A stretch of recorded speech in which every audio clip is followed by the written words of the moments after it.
అధికారి ప్రభుత్వ ఒత్తిడికి లొంగకుండా పోలీస్ స్టేషన్లో చేసిన ఫిర్యాదుకు తాను కట్టుబడి ఉండడం వల్ల ఈరోజు తప్పని పరిస్థితిలో పోలీసులు కేసు నమోదు చేయడం జరిగింది.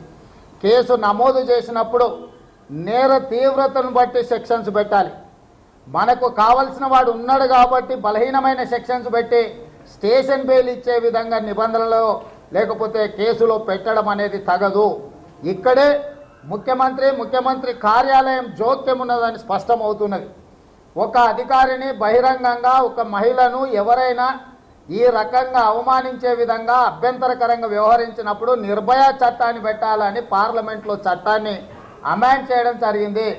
ఈరోజు టీఆర్ఎస్ ఎమ్మెల్యే మీద నిర్భయ చట్టాన్ని పెట్టకుండా సామాన్యమైన సెక్షన్స్ పెట్టి ఇంటికెళ్ళి పోలీసులు ఎస్కార్టుతోని తీసుకొని వచ్చి అతనికి ముందల వెనకాల పోలీసు వాహనాలతోని పోలీస్ స్టేషన్కు స్వాగతం పలికి అరగంటలోనే బెయిల్ ఇచ్చి మళ్ళీ అదే ఎస్కార్ట్తోని ఎమ్మెల్యేని తీసుకెళ్ళిందంటే ఇంత దుర్మార్గంగా వ్యవహరించిన ఎమ్మెల్యేకు ప్రభుత్వం ఎంత ఒత్తాసు పలుకుతుందో ఈ సందర్భాన్ని బట్టి అర్థం చేసుకోవచ్చు. ఐఏఎస్ ఆఫీసర్ అసోసియేషన్ తరఫున నిన్న ఎమర్జెన్సీ జనరల్ బాడీ మీటింగ్ అయింది.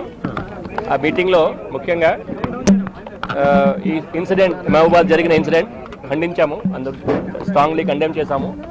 అదేవిధంగా ఈ విషయంలో ప్రాంప్ట్ యాక్షన్ తీసుకున్నందున చీఫ్ సెక్రటరీ గారికి, చీఫ్ మినిస్టర్ గారికి, even media also projected the whole issue in a proper right perspective. అందుకే థ్యాంక్స్ చెప్పినాము. ఇక్కడ ఈ కేసులో కలెక్టర్ గారు స్వయంగా ఇన్వాల్వ్ ఉంది కాబట్టి ఒక సీనియర్ ఐజీ స్థాయి అధికారి ఇన్వెస్టిగేటింగ్ ఆఫీసర్గా కావాలని మనం కోరినాము. చీఫ్ సెక్రటరీ గారు అది దానికి సానుకూలంగా స్పందించారు. అదేవిధంగా రాను ఇలాంటి ఇన్సిడెంట్ జరగకుండా ఫ్యూచర్లో ఒక ఇన్స్టిట్యూషనల్ మెకానిజం కావాలని, కమిటీ లాంటి ఒక గ్రీవెన్స్ రిడ్రెసల్ సెల్ కావాలని అది కూడా రిక్వెస్ట్ చేశాము.